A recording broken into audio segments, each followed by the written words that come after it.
Mark, first of all, it's the first chance we've had to chat since the Oldham game. I imagine this week's been a fairly positive attitude with the guys and in around the area in general. What were the really big things you took away from that match and the things you were really happy with?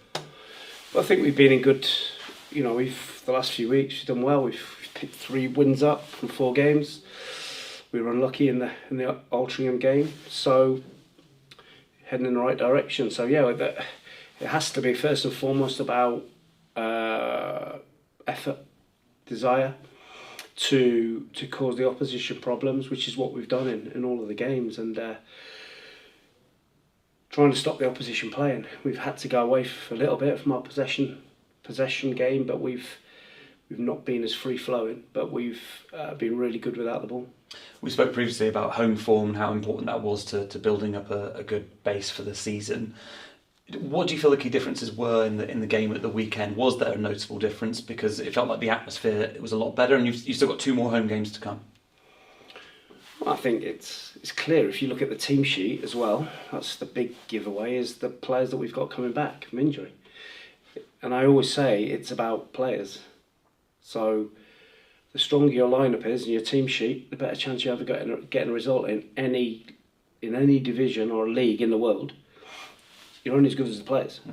Now, we had Jake Wannell back involved, Morgan Williams back involved. It gives us a bit more solidity and a bit more size and a bit more presence and a bit more experience. So it's no coincidence that once we start to get players back, we start to look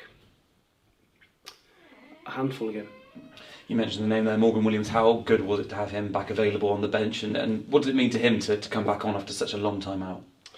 Yeah, if you look, we've got Jake Wannell's been out for a couple of months. Morgan Williams, same. Still got Jarvis out, McGavin out, Maddox out, Ryan McLean out. Otis Khan couldn't play last week. So I know you like to single players out, but it's like when you add those players to the group and the team, it makes the team and the group so much stronger. Morgs, Saturday I spoke after the game, really the physio only wanted me to give him 25 minutes, but needs must, and we had to put him on a bit earlier because they put another big player on in Fondop and we had to try and match that. And Jake Wannell obviously played a full game as well, probably a bit more than he should have done, but we managed to get the 3 points, and it's about having that group of players together. And timing wise actually worked out quite well, because obviously losing Carl Ferguson so late in the day, that potentially a few weeks ago that would have done a lot of damage. Yeah, it's just a shame we've not got them back 3 or 4 weeks earlier when you look at the league table. But listen, that's obviously meant to be. That's the way it is, and we just have to keep sort of pushing now and get as many points as we can. How is Aaron Jarvis doing? We spoke previously about the potentially being an opportunity for him to play before the end of the season. Is that still on the cards? It's the same as it was last time we spoke about it. It's about risk now, and whether we need to take that risk of him redoing his hamstring, or we give him the summer to be really, really strong again. And so we'll cross that bridge when we come to it. Forest Green, I was at the game on New Year's Day, wasn't it, when we went up there to play that match. I still think to this day, actually, that's probably one of the best first half performances I've seen the club put in so far this season. When you look back on that now, I mean, tactically, do you feel like you got that right on the day and it was potentially just some bad luck in places?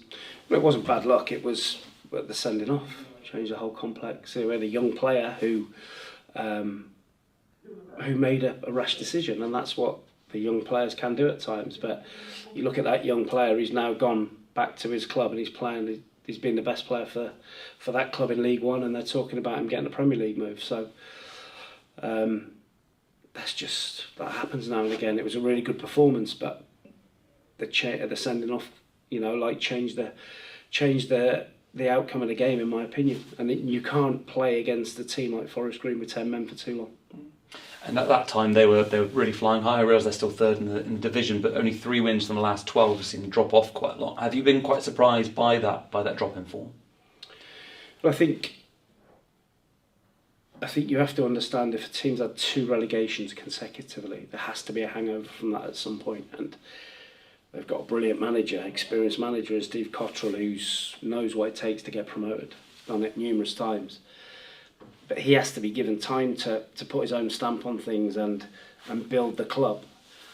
I think last time they were in the National League, they were the longest serving members of the National League before they got promoted in 2016-17, I think it was.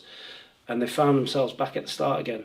So they have to build, and they have to get rid of the demons of that double relegation.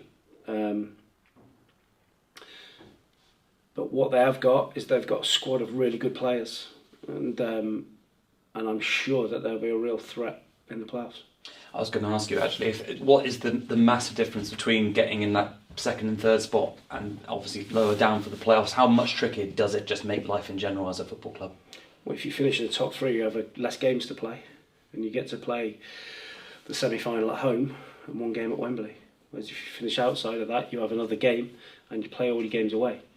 So it's a massive advantage to finish in the top three. And I think if you look at the table, Forest Green are more or less going to finish third, I would think. And I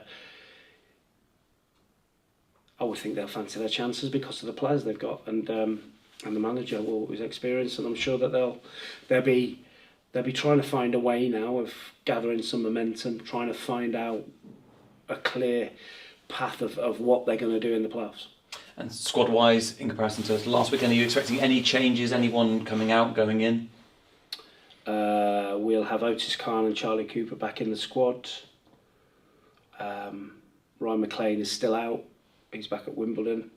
So yeah, it'll be the same with Otis and Charlie back in the squad. So it gives us a bit more depth, even still.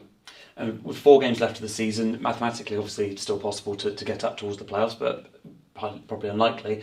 What do you look to learn from your players from these final few weeks? Because obviously, I know your brain's always taking over to next season and making plans for that. But what do you look for in your players for the next few games? We're still learning about players. We've still got some loan players that are here. We've still got players that are out of contract. So we're learning about that still and their mentality. Can they keep going? Can they really march forward?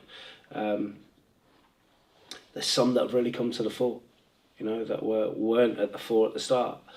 And there's some that have dropped back a little bit. So constantly learning, and there's contracts up for grabs, and always learning. But we want to get as many points as we can, and we want to make sure at the end of the season that over 2 years we've got an incredible points tally, and something that we can be proud of. And last season, obviously, you were runaway winners of the National League South. This season, it's a lot tighter, very entertaining, probably the most entertaining finish of the season if you look up and down the divisions. Who would you say are possibly the favourites at the moment for that division? Has it quite surprised you how tight it is? Yeah, well, I think there's a massive game on Friday, tomorrow, isn't there, for Truro against Torquay.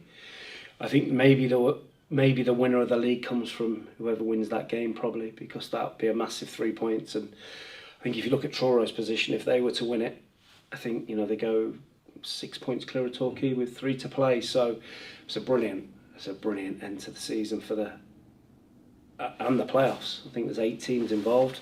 I think Western crept into the playoffs the other night, which I'm trying to get in touch with the National League to find out how a game that was abandoned for 20 minutes got replayed for a medical emergency when our game was abandoned, and the points were awarded to the home team, the team that were winning. But the team that were winning the other night got made to get a replay. Weymouth game last season. Yeah. I think Tunbridge were winning 1-0 at Western. The game was abandoned, but the game was replayed. So it's surely the precedent has been set from last year. But I don't know. I'd like to know the reasoning.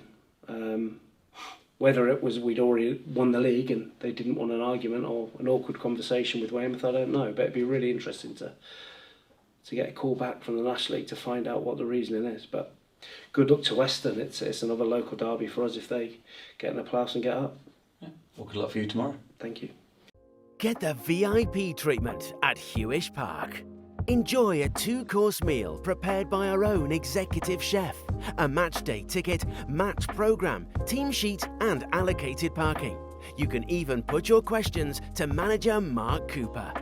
Why not book online today?